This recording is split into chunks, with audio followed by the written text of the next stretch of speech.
The folded paper landed in Nellie Langston's palm with the weight of something far heavier than parchment and ink. Her fingers trembled as she looked down at the horse deed, the name Grant Sutton written across the top in rough, slanted letters, and beneath it, in the space marked "Transferred to," her own name had been scratched in with a steadier hand, as though the man who wrote it had forced himself to be deliberate about this one irrevocable thing. Grant stood 3 feet away from her in the gray dust of the Arizona morning, his hat pulled low, his jaw set in that terrible, quiet way she had come to recognize as the expression he wore when he had already made up his mind and would not be moved. The bay mare, Rosalind, stood tied to the post behind him, already saddled, already packed with 2 days of provisions, already waiting for a departure that felt like a wound splitting open in Nellie's chest. "This animal is yours now," Grant said, and his voice was low and stripped down to its bones. "Ride wherever you need to go." The words hit her like a physical force. She looked up from the deed, searched his face for any crack in that wall he had built, any sign that he was suffering even a fraction of what she was suffering, but he only looked at her with those dark, steady eyes and said nothing more. The silence between them was enormous and terrible, filled with everything that had passed between them over the last 6 weeks, every secret exchanged by firelight, every confession pulled from somewhere neither of them had expected to reach, every moment when the future had seemed like something they might actually share. She wanted to throw the deed back at him. She wanted to demand that he explain himself, that he stop pretending this was some simple transaction, some act of frontier practicality. But Grant Sutton was already stepping back, already putting distance between them, and the look on his face told her that whatever was driving him, it was not coldness. It was something darker and more complicated than that.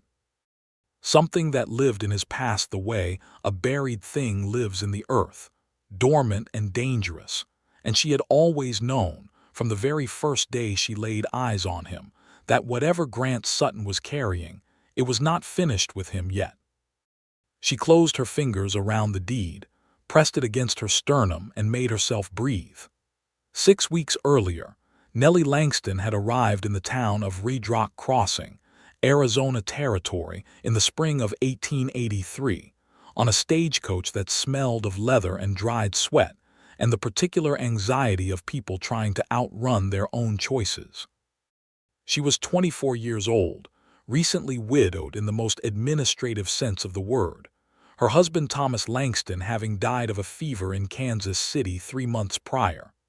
Thomas had been a kind man, a careful man, a man who kept his accounts in neat columns and his feelings tucked behind a pleasant, unrevealing smile.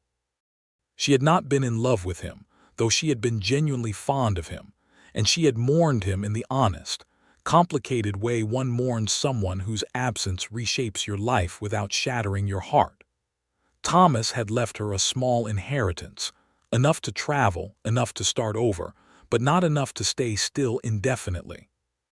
He had also left her a letter, written in those same neat columns, explaining that his brother, a man named Vernon Langston, held a claim to a small property outside Red Rock Crossing, Arizona Territory, a piece of land Thomas had co-purchased years before as a quiet investment, and that upon Thomas's death, Nellie was entitled to a half share of whatever that land was worth.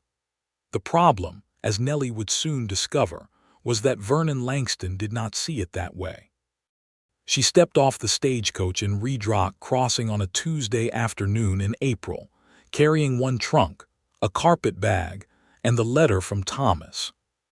The town was modest by any measure, a main street of sun-bleached buildings, a saloon, a dry goods store, a telegraph office, a livery, and a small hotel called the Pico's House that served meals twice daily and rented rooms by the week.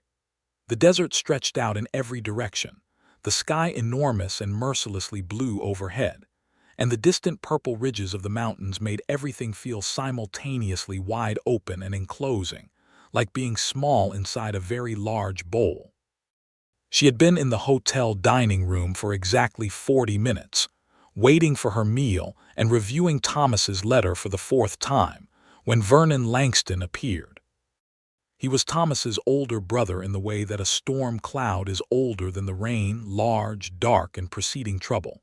He had the same broad forehead as Thomas, but none of Thomas's careful composure. He stood over her table with his hat in his hands, which made the gesture look polite, but his eyes were not polite at all. "Mrs. Langston," he said, "I heard you came in on the afternoon stage." "You heard correctly," she said, and did not invite him to sit. He sat anyway. "I want to handle this civilly," he said. "Thomas was my brother and I grieved him, but that land deed he wrote you about, there are complications." "What kind of complications?" "The kind that make your half share a good deal less than you might be thinking," Vernon said, and he smiled, and the smile was the most honest expression on his face because it was not warm at all. "I'd be willing to offer you a buyout, enough to cover your stage fare back to wherever you came from and a little extra for the trouble." Nellie looked at him for a long moment. "I've traveled 300 miles on the basis of a legal document, Mr. Langston. I intend to speak with a lawyer before I make any decisions." Vernon's smile didn't change, but something behind it hardened. "Redrock Crossing doesn't have a resident lawyer," he said. "Nearest one is in Tucson. That's 2 days by stage." "Then I'll wait for the next stage to Tucson," Nellie said. He left, but the look he gave her on the way out told her that the conversation was not over, only adjourned. That evening, sitting on the small porch of the Pico's house with a cup of coffee she had purchased from the dining room, watching the sun dissolve into the western ridges in a cascade of orange and violent pink, Nellie was trying to calculate how long her remaining funds would sustain her in Redrock Crossing when she first saw Grant Sutton. He rode into town from the north, which was to say from the direction most people didn't come from, the direction of the open desert and the long, unpeopled miles between Redrock Crossing and the next habitation. He was riding a bay mare, moving at an unhurried walk that suggested either exceptional confidence or exceptional exhaustion. He was tall even in the saddle, broad-shouldered, wearing a dark coat and a hat that had been through considerable weather. He had a rifle in the scabbard and a Colt on his hip, which was not unusual for the territory, but there was something in the way he carried himself, something precise and self-contained, that made Nellie look at him longer than she had looked at any of the other men who had moved through her field of view that afternoon. He stopped at the livery, dismounted, spoke briefly with the liveryman, and then walked toward the saloon without looking at anyone or anything with more than the most minimal acknowledgement of their existence. He moved like a man who had learned that the world contained traps and had developed the habit of noting all of them. Nellie went inside and ate her supper and told herself she had not been watching him. She saw him again the next morning early, when she was walking to the dry goods store to purchase writing paper so she could draft a formal letter to a lawyer in Tucson.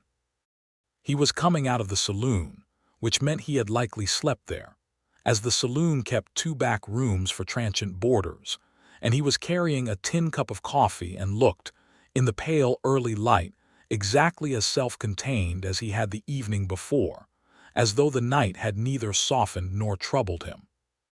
He held the door open for her when she passed without ceremony, and she said thank you, and he nodded once, and that was the full extent of their first direct interaction.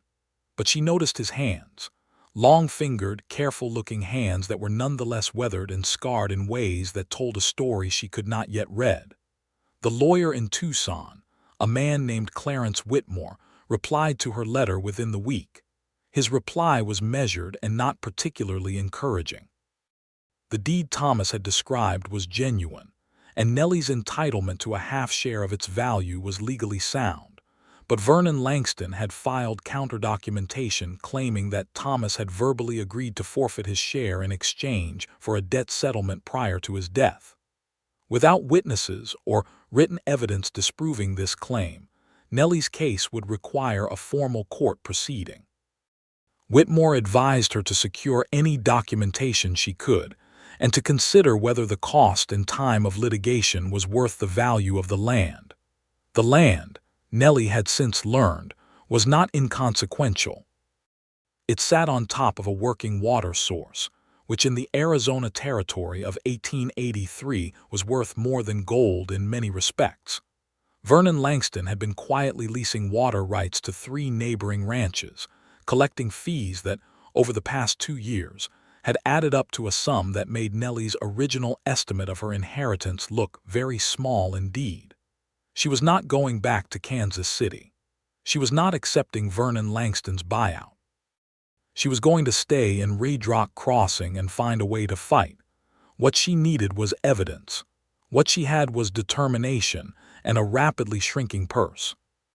Grant Sutton entered her life in any meaningful sense on the 5th day of her stay in Red Rock Crossing, in the dry goods store, which was owned by a woman named Mrs. Clara Hatch, who was perhaps 60 years old and possessed of the specific, accurate intelligence of someone who has watched a small community closely for many years.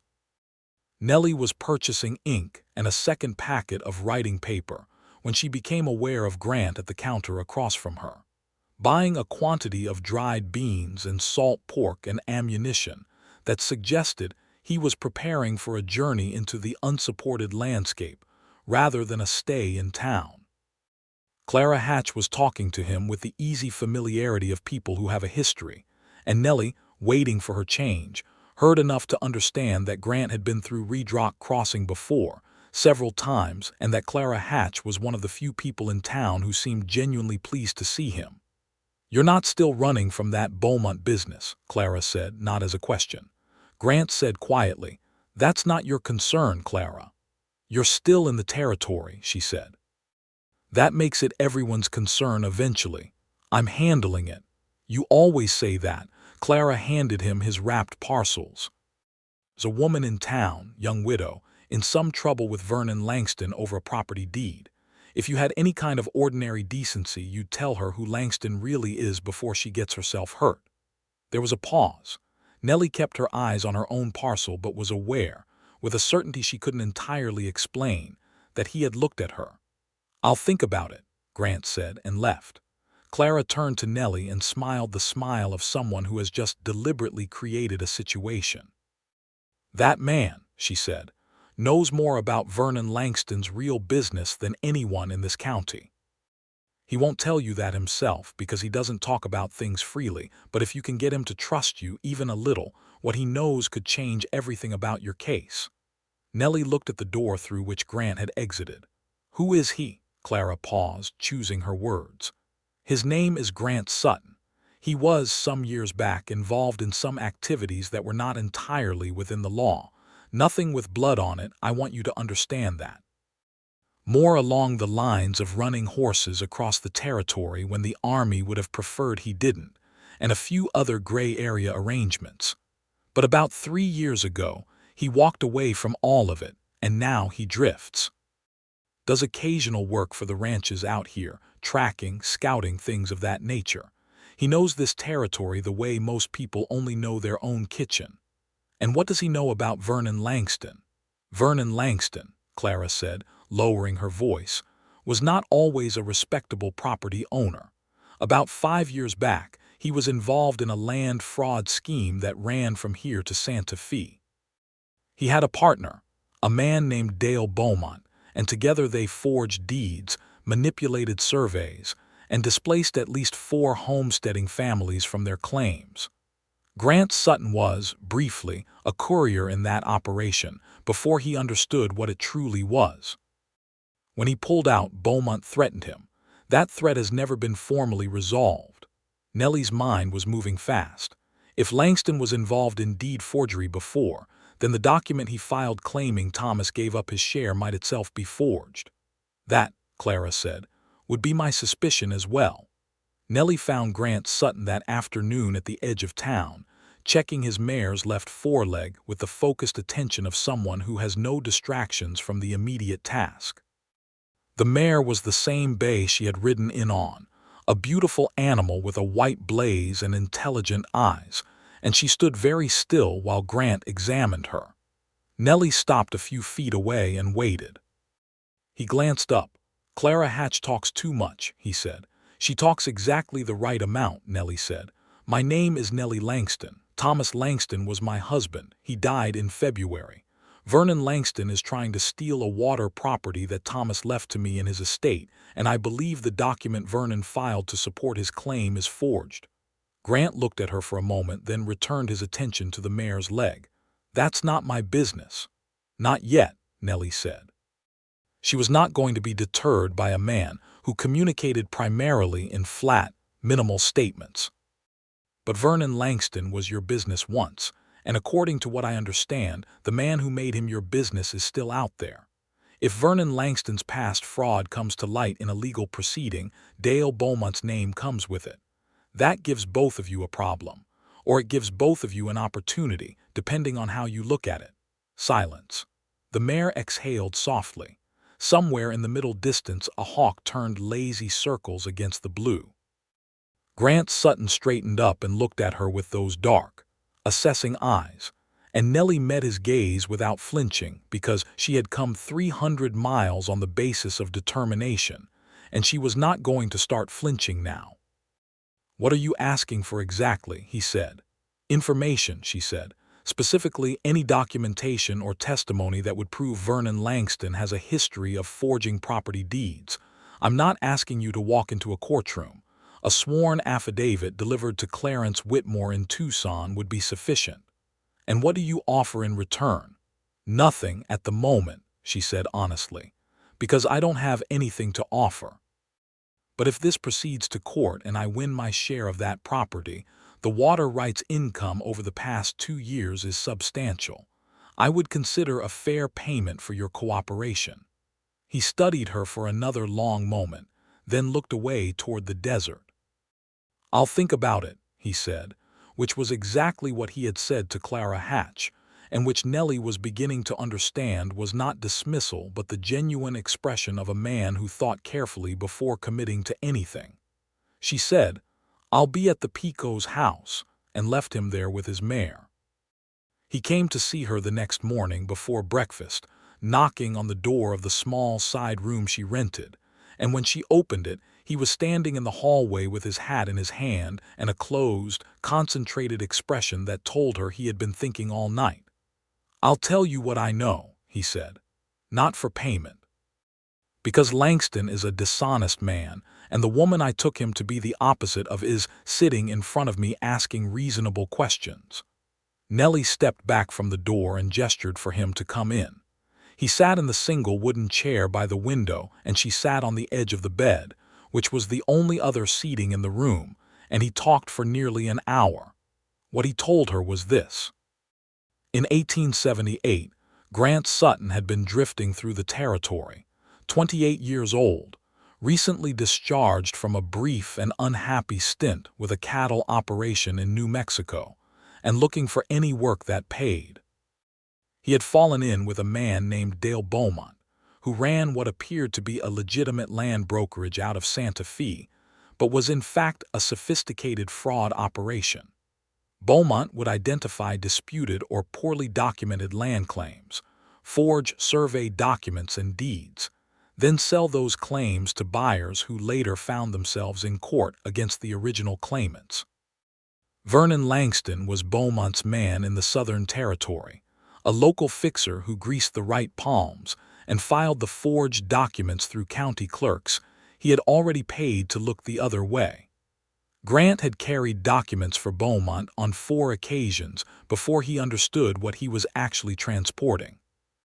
When he refused to continue and attempted to warn one of the displaced homestead families, Beaumont had threatened him explicitly, telling him that if he said anything to anyone, certain documentation placing Grant at the center of the fraud would be filed with the territorial authorities.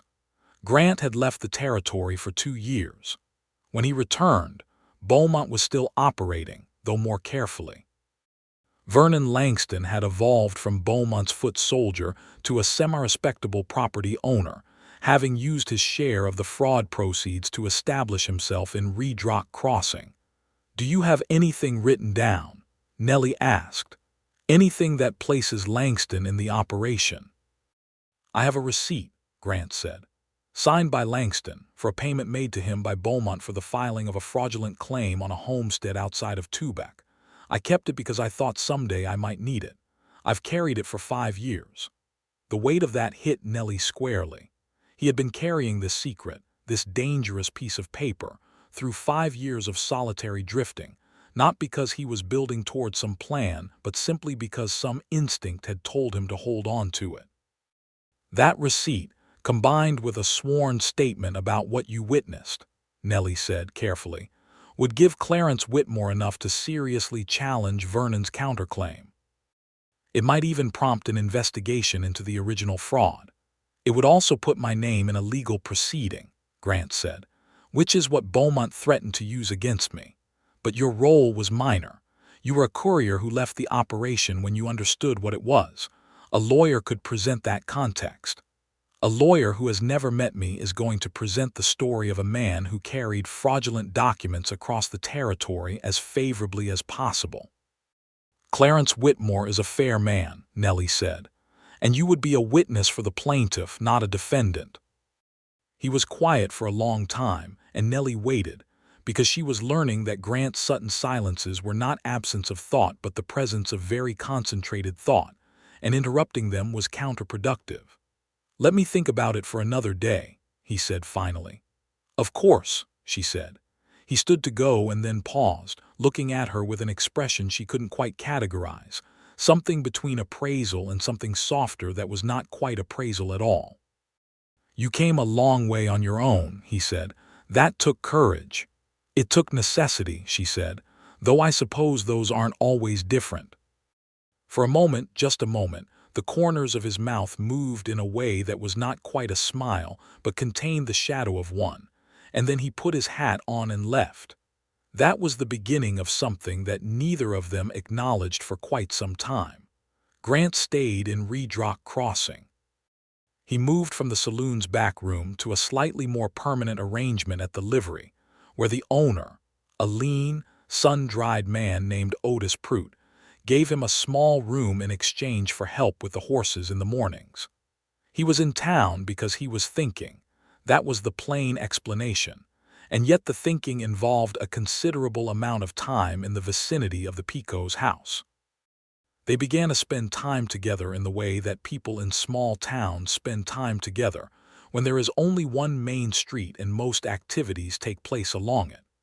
They ate supper at the Picots' house dining room on the same evenings, not always together, but gradually more often together than not.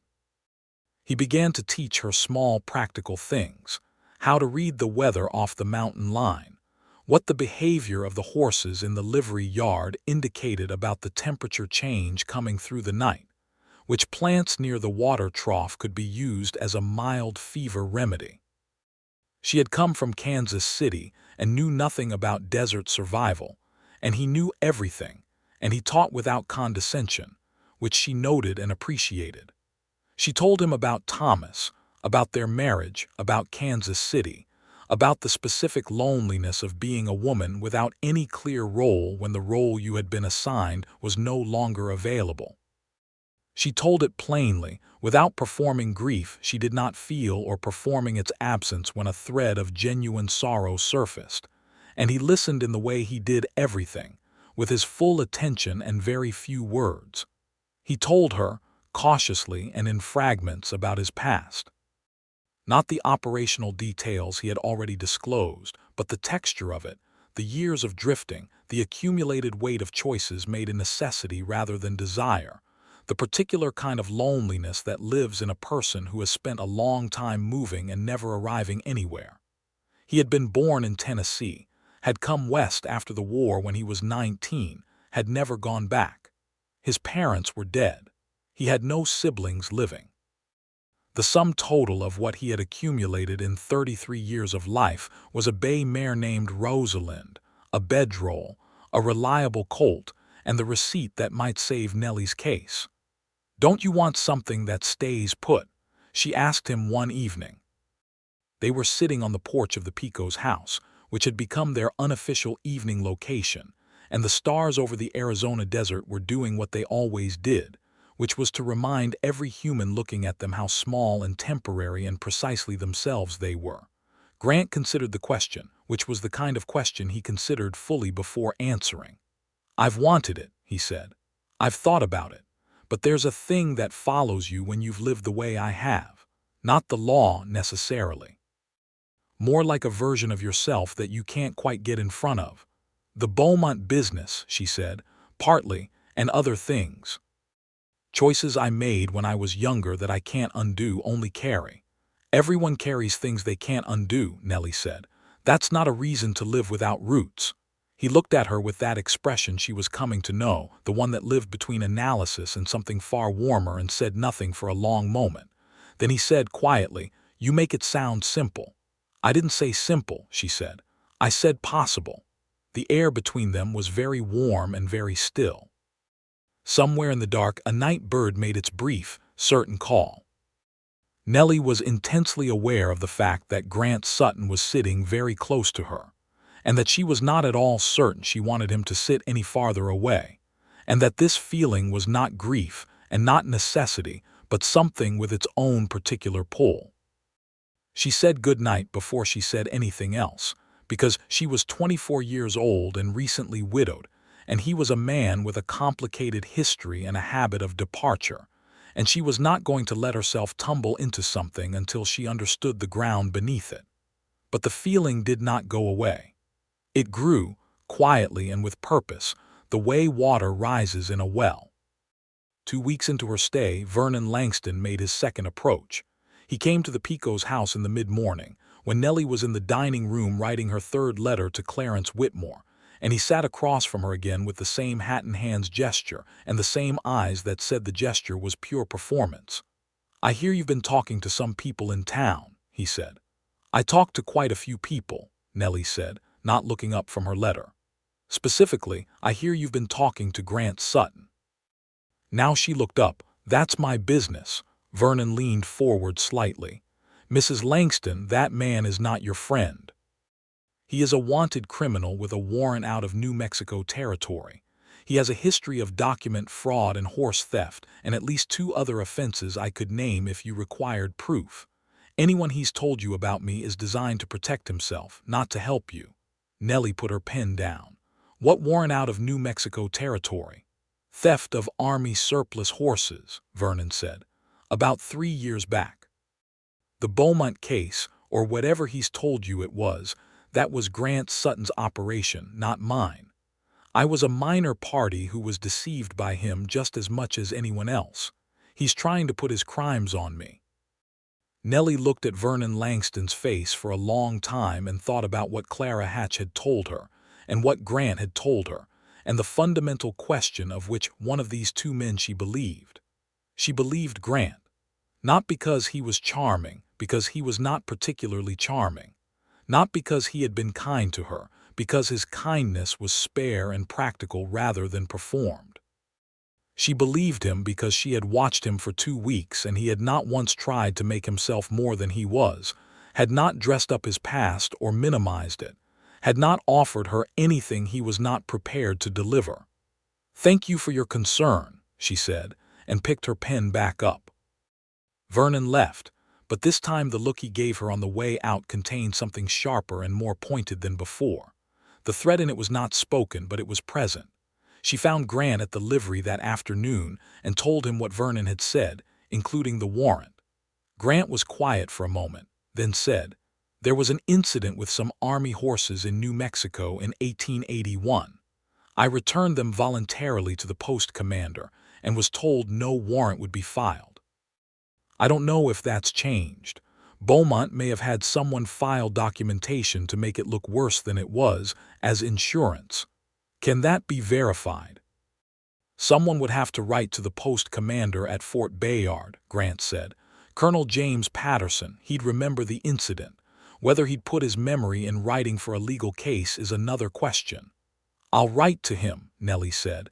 Grant looked at her. "You're more persistent than anyone I've encountered in some time." "I'm going to win this," Nellie said simply. "And you are going to help me, because it's the right thing to do, and because whatever else you are, you're a man who knows what the right thing is." Something moved across his face that was open and raw for just a second, like a window swinging wide before someone reaches to close it, and then it was gone. But she had seen it. She saw it, and she held it carefully in the back of her mind. That night, for the first time, they sat on the porch after supper until well after dark, talking about nothing consequential, about horses and the migration of birds across the desert, and a book Nellie had in her trunk by Mark Twain that she had read twice. And the conversation moved the way conversations do when two people are carefully, deliberately not talking about the thing that has become most present between them. When she finally said goodnight and stood, Grant stood with her, and in the movement they ended up very close together, closer than was warranted by any practical necessity, and for a long moment neither of them moved. The air smelled of desert night and the distant sweetness of something blooming in the dark somewhere. His eyes, which were usually so controlled, were looking at her with a directness that was not measured or managed. He reached up and with one careful finger moved a strand of hair from her face. Just that. Just the most minimal gesture in the world. But it crossed every careful line she had drawn for herself, and she felt it all the way through her. "Good night, Nellie," he said quietly, and stepped back and let her go inside. She lay awake for a long time in her small room, with the desert wind moving through the window and the stars making their slow rotation overhead, and felt, for the first time in years, the specific, alarming electricity of wanting something that was not yet hers. 2 days later, Grant gave her the receipt. He came to her room with it in the morning, a folded piece of paper worn soft at the creases from years of careful concealment, and laid it on the table in front of her without ceremony. Vernon Langston's signature was clear at the bottom, the date, the amount, and the notation of what it was for, rendered in Beaumont's precise handwriting. "I also wrote out a statement," Grant said, and placed a second page beside it. "Everything I know and witnessed in chronological order, signed and dated." Nellie looked at both documents for a moment, then looked at him. "You know that putting these in Whitmore's hands starts something you can't take back." "I know," he said.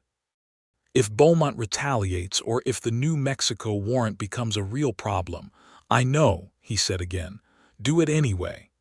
She looked at him for a long time and then said carefully, "Why?" He met her eyes.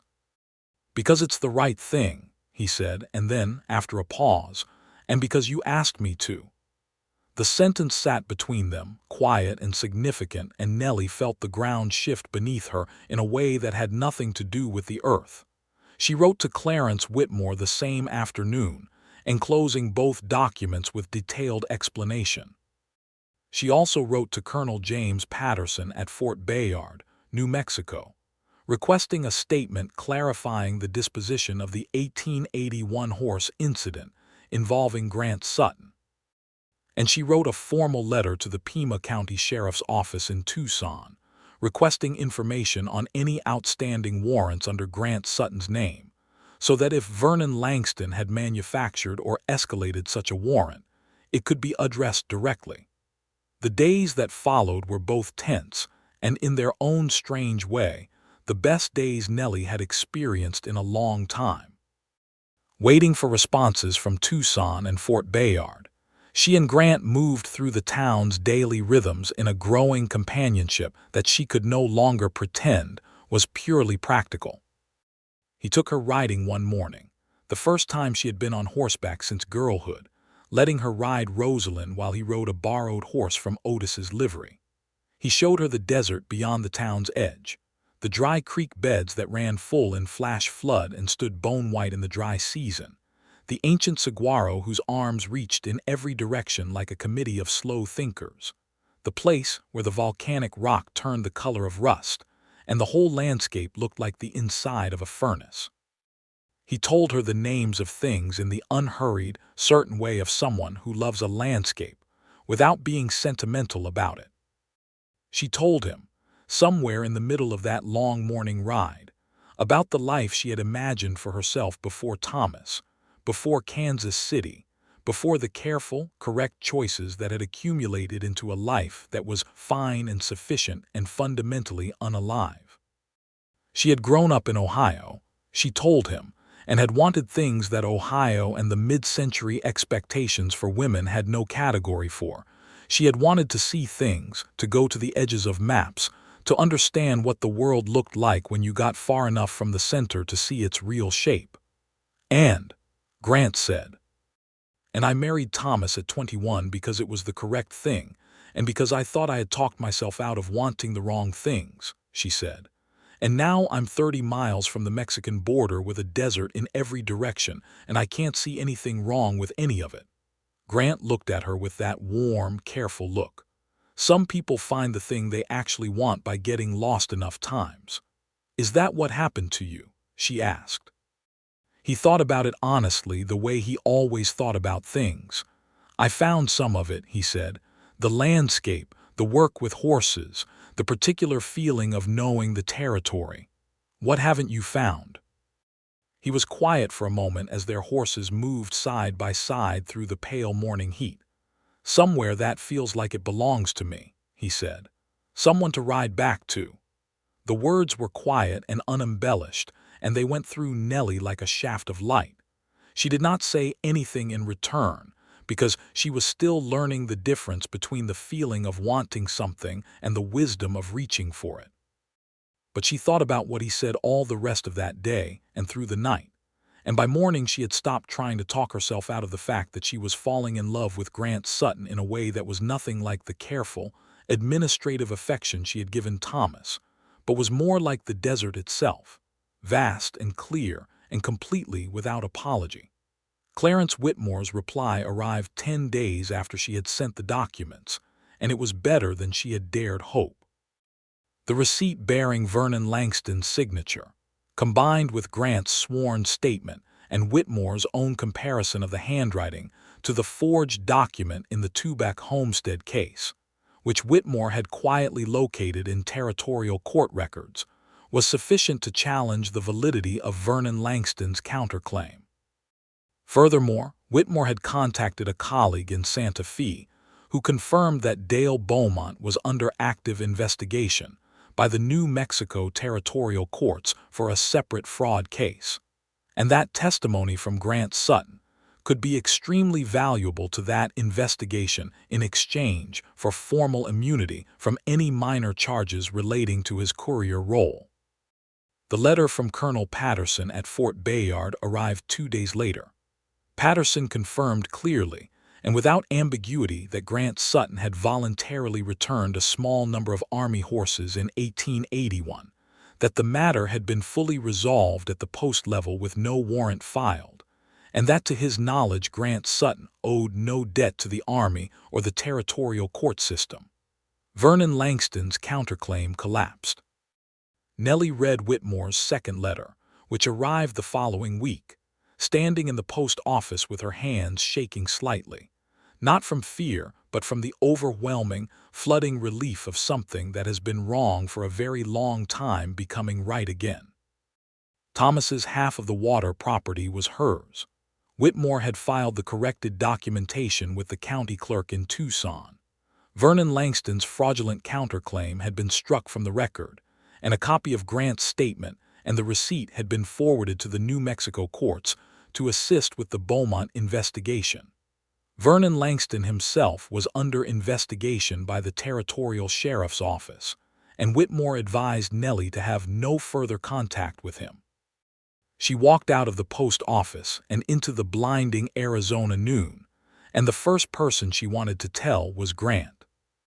She found him behind the livery brushing Rosalind with long, even strokes, and she walked up to him and held out the letter and said, "We won." He stopped brushing and read the letter, and then read it again, and something happened in his face that she had not seen before, a complete, unguarded opening of expression, relief and satisfaction and something else, something that was directed not at the letter but at her. He folded the letter carefully and handed it back. "Congratulations, Nellie," he said.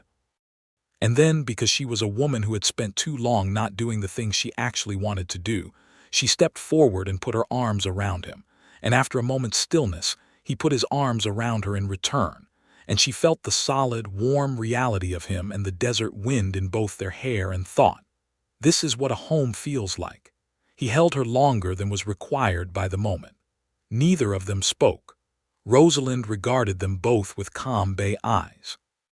When they stepped apart, Grant's expression was the most open she had ever seen it, stripped of the habitual self-containment, looking at her with something that was tender and searching and entirely present. "I need to tell you something," he said. "All right," she said.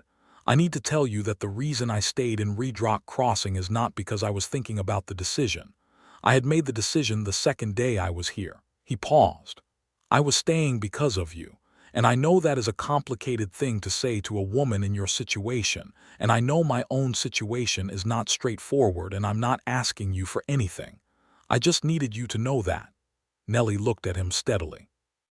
"Grant Sutton," she said, "if you say you're not asking me for anything because you think you should protect me from the complication of yourself, I'm going to be irritated with you." He blinked, which was the closest he came to being caught off guard. "I'm telling you the truth of my feelings," he said. "I'm not trying to protect you from anything." "Then what are you trying to do?"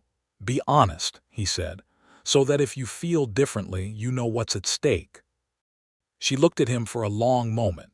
This solitary, weather-worn, complicated, careful man who had carried a receipt for 5 years, because some part of him had known that the right moment would come for it, who taught her the names of desert plants without condescension, who moved through the world with a precision that was fundamentally decent even when the world around him was not.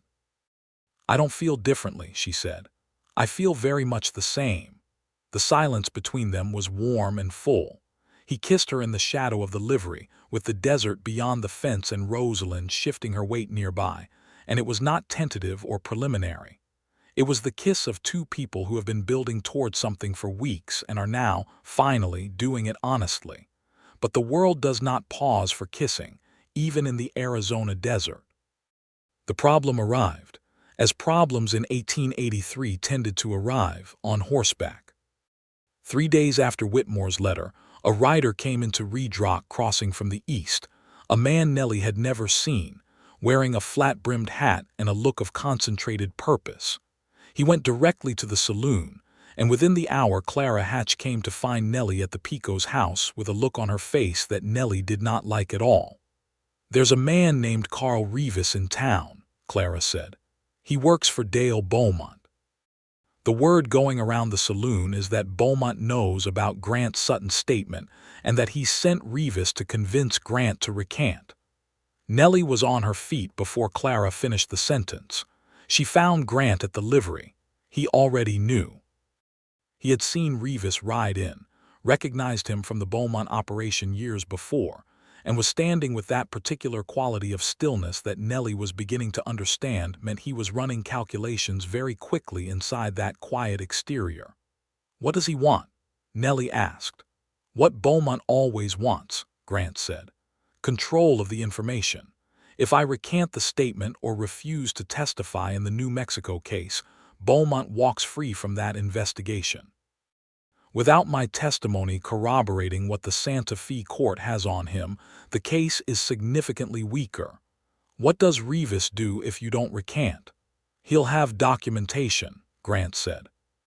"Some version of proof, real or manufactured, of charges against me. The threat is that he files it with the territorial marshal, and I spend the next year in a legal proceeding that costs me whatever standing I have." "You have a letter from Colonel Patterson clearing you of the only real incident," Nellie said immediately. "Beaumont has 5 years of creativity," Grant said. "He's good at making things look worse than they are. Then we deal with it directly." Nellie was already thinking fast, the same quick-moving clarity that had gotten her onto the stagecoach from Kansas City and through 6 weeks of adversity in this small Arizona town. "Whitmore needs to know about this. If Revis is here to intimidate a witness, that's a crime. We send a wire to Whitmore today and we send one to the New Mexico court. We put Beaumont's intimidation attempt on the record before he gets to tell his version of events."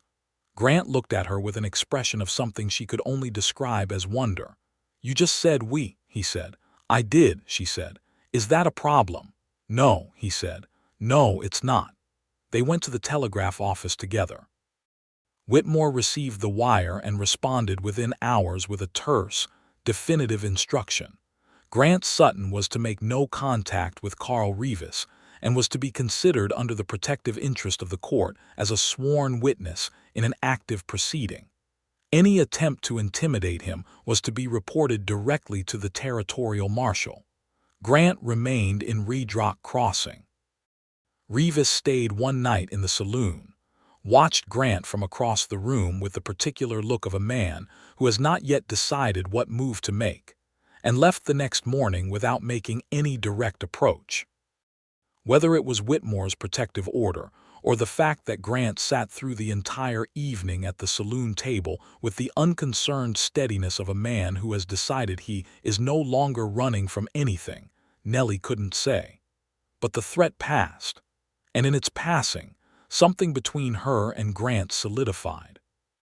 In the aftermath of the Revis visit, with the danger moved past, they had their first real conversation about the future, sitting in the Pico's house dining room after supper with the room mostly empty and the evening light making everything amber and deliberate. Grant told her that the New Mexico court had sent him a formal offer through Whitmore, full immunity from any charges relating to his courier role in exchange for testimony in the Beaumont case. He was going to accept it. The trial was set for September, 4 months away in Santa Fe. After that, he said carefully, I'd be free, legally clean, no outstanding anything. What would you do with that? Nellie asked.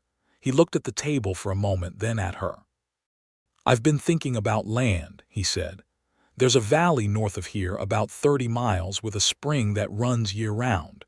Good grass, protected from the worst of the summer heat by the ridge. I've ridden through it a dozen times and always thought it would be a good place for a small horse operation. Breeding, training. The Army is always looking for good trained horses, and so are the ranches. That sounds like something that stays put, Nellie said. It does, he said, and looked at her directly. I'd need a reason to stay put, though. The way I've lived, the habit of moving is very well established. I think the only thing that would genuinely overcome it is a reason that was itself immovable. Grant, Nellie said, because she had been raised in Ohio with a mother who believed in plainness where plainness was appropriate, and she was not going to pretend she didn't understand what he was saying. Are you asking me something? He was quiet for a moment.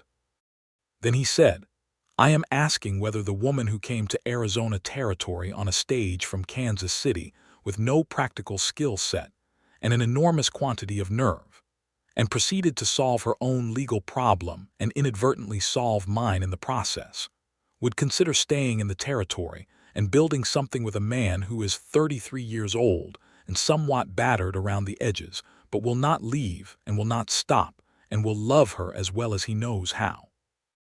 The sentence, the longest and most unguarded sentence she had ever heard him speak, settled around them like the desert settling at evening.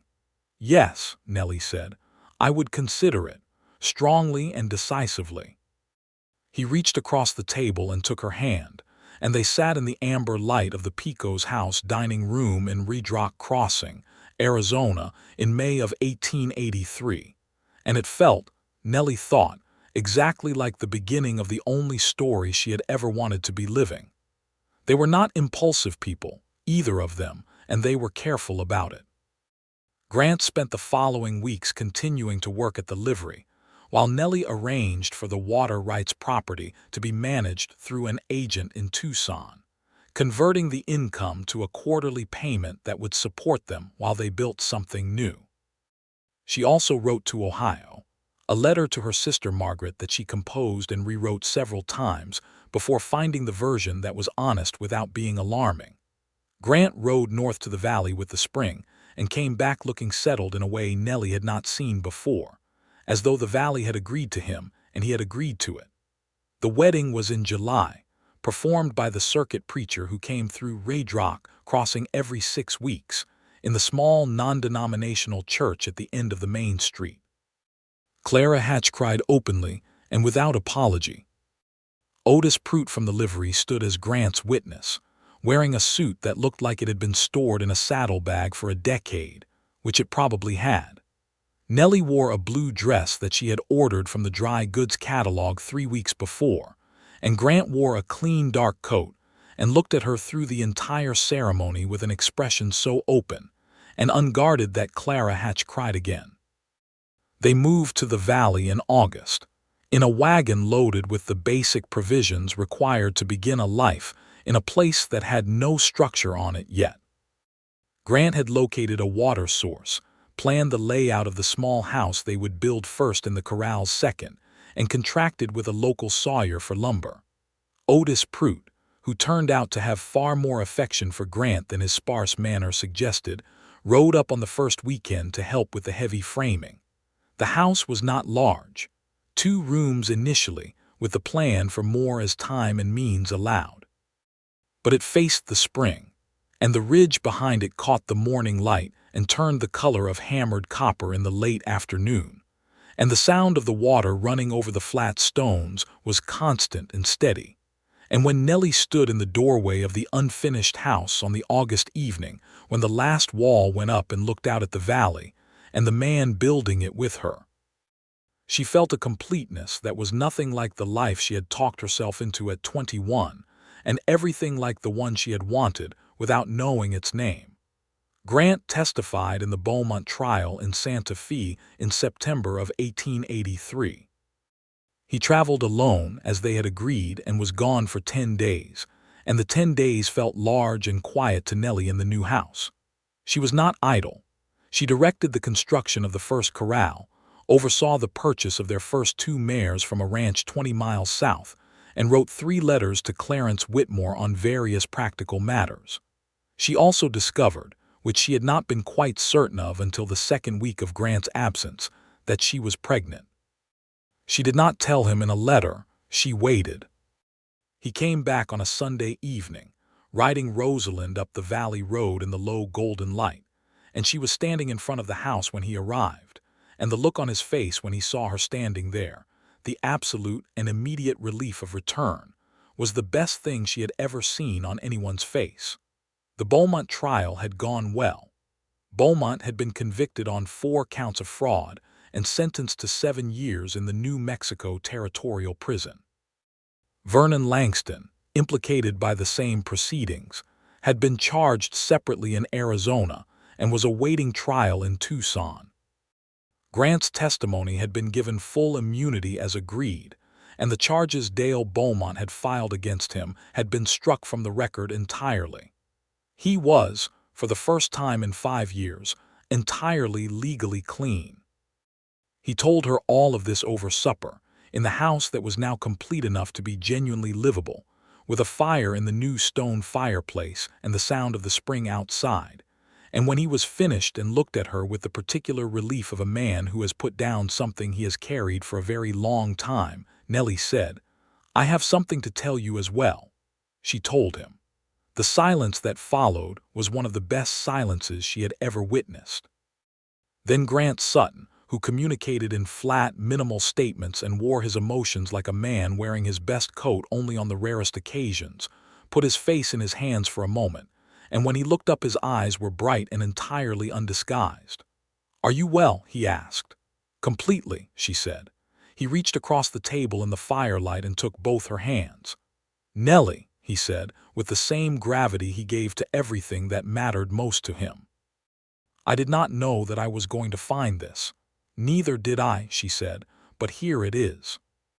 The winter of 1883 to 1884 was hard in the Arizona Territory, as all winters in high desert country were hard, but the house held the heat from the fireplace in a way that Grant's careful construction had designed for, and the horses in the new corral were well sheltered, and the spring ran cleanly under its thin skim of December ice.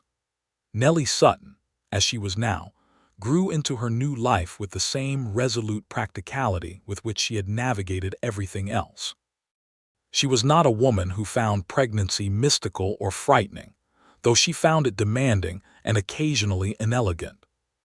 She read everything she could locate on the subject, which in Red Rock Crossing was not a great deal, and corresponded with her sister Margaret in Ohio, who had 3 children and proved to be a generous and specific informant.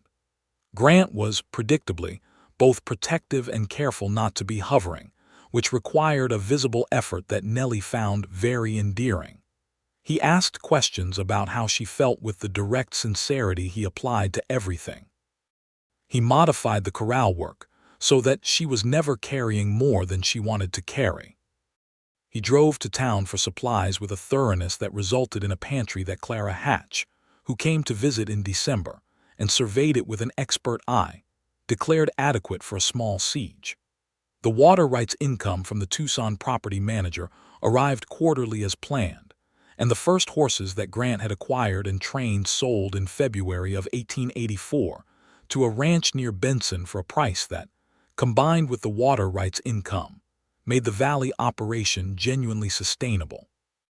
Their son was born in April of 1884, delivered by the doctor from Red Rock Crossing, who had ridden out at Grant's urgent summons in the thin early morning.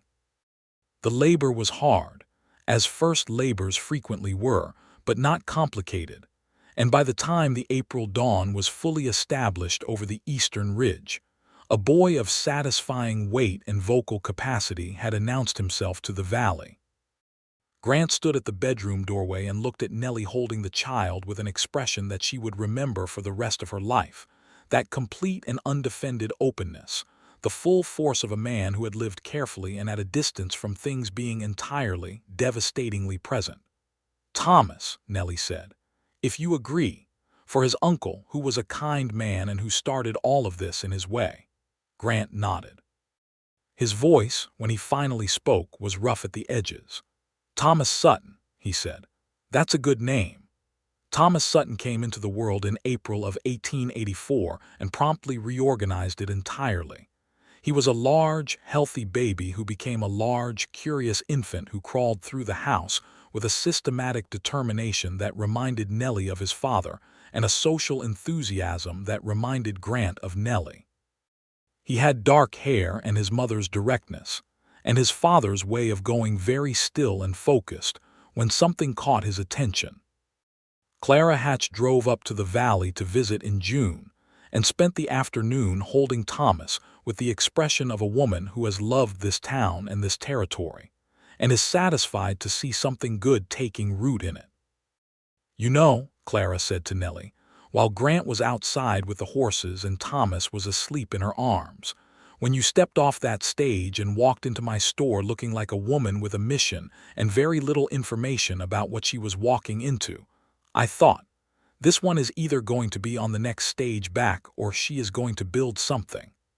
"I nearly was on the next stage back," Nellie admitted. "But you weren't," Clara said, looking down at the sleeping child. "And here you are." Here she was indeed. The trial of Vernon Langston concluded in Tucson in the summer of 1884, an outcome that had been delayed by the complexity of the accumulated fraud charges. He was convicted on 2 counts and sentenced to 3 years, with the condition that the water property, now legally Nellie's in its entirety, would never revert to him or his estate. Clarence Whitmore sent her a letter of congratulation that was, for a lawyer, unusually warm. Nellie read the letter on the porch of the house, with the valley spread out before her, and Thomas making determined crawling progress across the floorboards behind her, and the sound of Grant working with one of the new horses in the lower corral. The last legal thread of the whole enormous tangle, the thing that had started with a letter from a dead man and brought her to this porch in this valley in this life, was finally and completely resolved. She folded Whitmore's letter carefully and put it in the box where she kept the important documents, beside Thomas's original letter and the water rights deed, and the horse deed that Grant had transferred to Rosalind at the beginning of all of this. Which brought her in her memory back to the beginning of the story, back to that gray morning in the dust of Red Rock Crossing, when Grant had pressed the folded paper into her hand and said, "This animal is yours now. Ride wherever you need to go," and her chest had split open in a way that she had not in that moment fully understood. She had not needed to ride away. She had understood that as soon as she was out of his sight and the initial shock of the gesture had passed, he had given her Rosalind not to send her away, but to make sure she could not be trapped, not by Vernon Langston, not by Beaumont's man, not by any circumstance or danger that might appear while he was occupied with whatever he had believed he needed to handle alone. The deed was not goodbye. It was a guarantee of her freedom and safety in a form she could hold in her hand. It was the most Grant Sutton thing in the world, practical and deeply feeling at once, a man trying to protect what mattered most to him with the one concrete thing he had. She had not understood it in the moment. She had thought it was retreat, abandonment, a dark past finally choosing its prior claims over her. She had been wrong, and the being wrong, the full understanding of it that had come to her later that same day when she had finally confronted him and asked him directly what he was doing, and he had told her the truth of it, that he had been trying to ensure she could get to Tucson and to Whitmore, and to safety, if the Revis situation escalated beyond what he could manage. That had been one of the most clarifying moments she could remember. Not because it was romantic in the conventional sense, but because it revealed the essential shape of the man she had married. He was someone who loved in the most careful and practical and absolute way, who would give away the thing most precious to him to keep her safe, who would sign away his horse rather than let her be cornered. She had gone back inside from the porch that morning, all those weeks ago, and found him and returned the deed. She had pressed it back into his hand and said, very clearly, "I'm not going anywhere. Now you tell me what is actually happening and we deal with it together." And they had. And here she was. In the autumn of 1885, when Thomas was a year and a half old and walking with the purposeful unsteadiness of a child who has decided that the world is his to investigate, Nellie discovered she was pregnant again. She told Grant in the evening, after Thomas was asleep, sitting by the fire in the manner they had developed of sitting close together in the evenings while the desert night settled over the valley. Grant looked at her with the same expression he had worn the first time, that bright, uncovered openness, and then laughed, which was one of her favorite things about the man she had married. The way his rare laughter was completely genuine and full-bodied, with nothing held back. "Two Suttons," he said. "The valley is going to be busy." "The valley will manage," she said. The second child was a girl, born in May of 1886, and they named her Clara after a woman in a dry goods store in a desert town who had looked at two solitary people and said quietly and deliberately, "This is someone you should talk to." Clara Hatch, upon receiving this intelligence in a letter from Nellie, replied with a letter that contained 2 full pages of excitement and gratitude, and a long list of practical advice about raising daughters, which Nellie kept and consulted regularly. Grant's horse operation had grown by 1886 into something that had a small but real reputation in the southern Arizona territory. He had a gift for working with difficult horses, for reading the particular language of an animal's fear or uncertainty, and translating it into trust, and word of this had spread in the way that practical competence spreads in small communities, quietly, and through the specific recommendations of people who have seen it work. He employed 2 hands by the summer of 1886, both young men from the area, and the corrals had expanded to accommodate a small breeding herd of 8 mares and a gray stallion he had purchased from a ranch near Tombstone. Rosalind, the bay mare who had carried Grant through years of solitary drifting and had stood patient witness to a spring evening kiss behind a livery stable, occupied the finest stall in the barn by this point, no longer worked, retired to an honorable pasture life that included the best grain and regular brushing from both Grant and Thomas, who loved her with the wholehearted devotion of a small child, given access to a large, gentle animal. When Nellie sometimes stood at the corral fence watching the bay mare move in the late afternoon light, she felt the full arc of everything that had brought her here, from Kansas City to a stagecoach, to a dry goods store to a porch and a pair of dark, careful eyes. She would not trade any of it. Not the fear, not the uncertainty, not the weeks of not knowing whether the legal battle was winnable, or whether the complicated, solitary man who had agreed to help her was going to run. not the morning with the deed in her palm that had felt like the end of everything. All of it had been the exact necessary shape of the path from there to here. By 1887, the house had been expanded twice. Thomas had his own room. Clara had a smaller adjoining room that she occupied with all the imperial confidence of a toddler, who considers the world to have been organized specifically for her convenience. The main room was warm and lived in, with books on a shelf Grant had built against the east wall, 2 rockers by the fire, and on the mantelpiece, arranged with the care of objects that carry significant weight, the water rights deed, Whitmore's final congratulatory letter, and the horse deed, transferred and then returned and kept, now a record of a moment that was both the darkest and the most clarifying point in a story that had gone exactly where it was supposed to go. Clara Hatch came to visit in September of 1887, older and somewhat slower but with all her characteristic accuracy intact, and sat on the porch with Nellie in the afternoon while Grant and Thomas walked the horses in the lower field, and the baby Clara slept inside in the warm house. "I want to tell you something," Clara said, looking out at the valley. "Tell me," Nellie said. "When I told you to talk to Grant Sutton, I did not fully know how it would go. I knew he was a good man underneath all the difficulty of his situation. I knew you were the kind of woman who could see past the difficulty to the man. But I want you to know that I did not engineer this." She paused. "I simply pointed 2 people in the same direction and let them be who they were." "That's all you did?" Nellie asked. Clara smiled. "That's all anyone can do," she said. The evening of that same visit, after Clara had retired inside and the children were in bed, Grant and Nellie sat on the porch in the last of the September warmth with the stars coming up over the eastern ridge in their vast and certain numbers.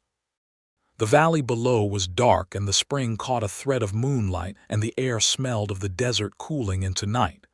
Grant reached over and took her hand, the way he did in the evenings with the ease of complete habit. "What are you thinking?" Nellie asked. He was quiet for a moment. "That I used to ride through this valley and think it was a good place," he said.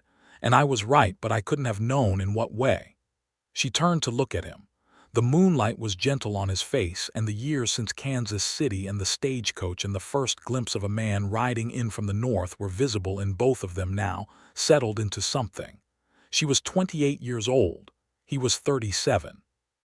They had built something from nearly nothing in a desert valley in Arizona territory, and they had built it with their hands and their nerve, and the specific, practical love of 2 people who did not give things easily but gave them completely.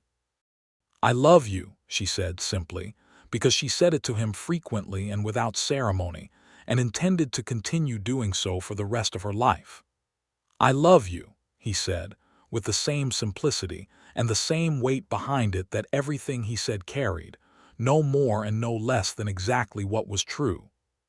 The stars over the Arizona desert continued their unhurried work overhead, indifferent and magnificent, and the spring ran in the darkness below the porch, and the horses moved in the corrals with the soft sounds of large animals settling for the night, and in the warm house behind them, Thomas Sutton, age 3.5, was deeply asleep with his arms flung wide in the careless confidence of a child who has never had reason to doubt that the world will be safe and present when he wakes, and Clara Sutton, age 1.5, was making the small, complete sounds of a baby in total repose.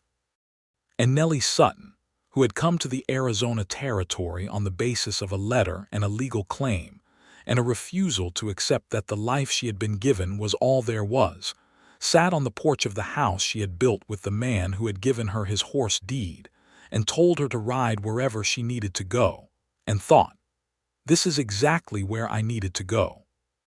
In 1889, the horse operation had grown large enough that Grant hired a third hand, a young man of 22 named Samuel Reeves, who came from Texas, and had an easy way with difficult animals that reminded Grant of his own younger self. Samuel was quiet and capable, and treated the Sutton family with a respectful warmth that Nellie appreciated, and Thomas immediately appointed him as his primary advisor on all matters equestrian, a responsibility Samuel accepted with complete seriousness. Rosalind died that spring, peacefully and in her own time, on a warm March afternoon when the desert was just beginning its brief, extravagant bloom. Grant buried her in the field she had always preferred, at the base of the Copper Ridge, and marked the place with a flat stone, and stood there for a while in the afternoon sun before coming back to the house. Nellie was in the kitchen when he came in. She looked at his face and said nothing, only moved to him and put her arms around him, and he held her in return for a long time in the warm kitchen with the sound of the children playing outside and the desert wind moving through the window. Later, when they were sitting at the supper table, Thomas asked with the direct curiosity of a 5-year-old, "Is Rosalind in heaven?" Grant looked at his son for a moment. "I think she is," he said. "With other horses." "With all the best horses," Grant said. "In the best possible valley." Thomas nodded, satisfied with this, and returned to his supper. Clara, who was 3.5 and felt strongly about everything, said, "I am sad about Rosalind." "We are all sad about Rosalind," Nellie said. "It's right to be sad. She was a very good horse." "The best," Grant said quietly. He said it with the particular reverence of a man acknowledging something that had been more than an animal to him, a companion through years of solitary movement, a thread of continuity across all the changes and choices and distances. Rosalind had been, in some practical sense, the one constant witness to the entire span of his adult life. She had carried him away from his past and into his future, and had stood patient and present through the transformation of both. Nellie reached across the table and put her hand on his, and he turned his palm and held it. In 1890, Nellie was 31 years old and in the process of establishing a small school in the valley, an informal arrangement that had begun with a neighboring ranch family asking if their 2 children might share the lessons she was already conducting with Thomas and Clara. By the end of that year, 6 children from 3 ranch families were coming to the Sutton house 3 mornings a week to be taught reading, arithmetic, and enough geography and natural history to understand the extraordinary world they were growing up in. Grant built the schoolroom addition to the house himself, a single room with wide windows that caught the morning light, with a proper wood floor and 4 long tables with benches, and a chalkboard that Nellie had ordered from the Tucson catalog, with a satisfaction that went all the way down to the bedrock of who she was. Teaching was, it turned out, what she had wanted to do all along, and the valley and the children and the specific, unadorned neediness of young minds trying to understand the world gave her a daily purpose that felt as native to her as breathing. By 1891, 2 neighboring families had offered to contribute to her compensation, making the school, in all practical terms, a genuine institution. She wrote to the Territorial Education Office in Tucson and received information about certification requirements, and spent the winter of 1891 to 1892 completing the correspondence coursework that resulted, in the spring of 1892, in her formal certification as a schoolteacher in the Arizona Territory. She received the certificate on a Thursday morning, read it twice in the spring sunlight on the porch, and then carried it inside to the mantelpiece and placed it next to the water rights deed and the horse deed and Whitmore's letter. Grant came in from the corrals at midday and looked at the new addition to the mantelpiece and then at her. "Mrs. Sutton," he said, with that shadow of a smile that had barely changed in 9 years, "the valley is getting more educated." "The valley has always been smart," Nellie said. "It just needed the infrastructure."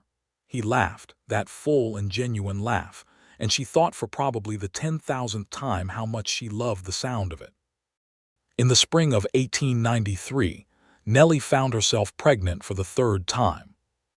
She was 34 years old, and this discovery came with the deep, settled pleasure of someone who has already found the place they want to be and is simply adding more life to it.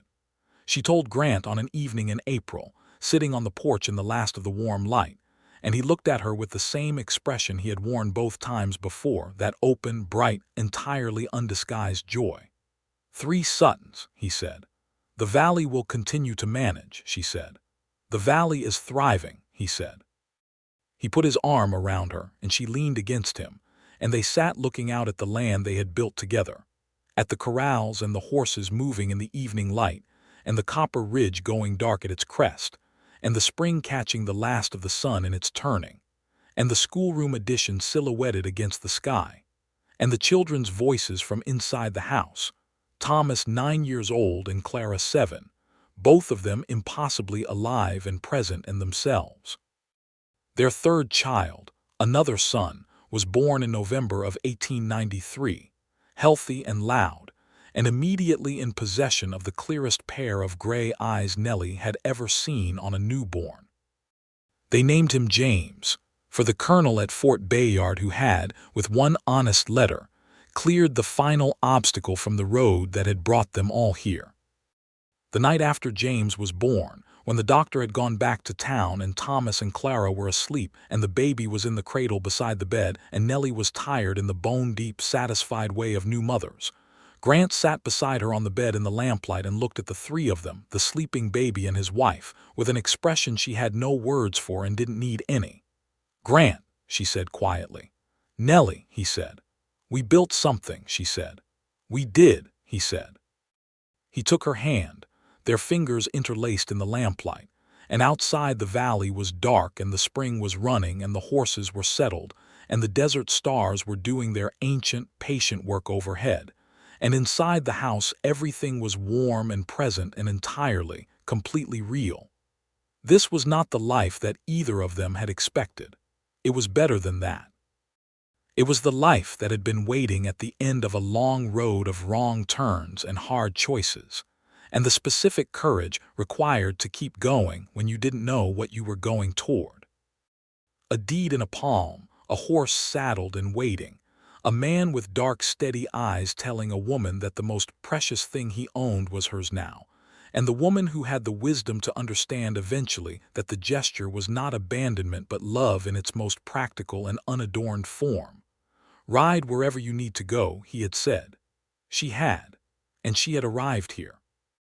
The valley held them, the spring ran steady, and the stars over the Arizona territory moved through their ancient courses as they had always done, unhurried and indifferent and spectacularly, uselessly beautiful above two people who had found each other in the dust and the difficulty and had chosen, every day since, to stay.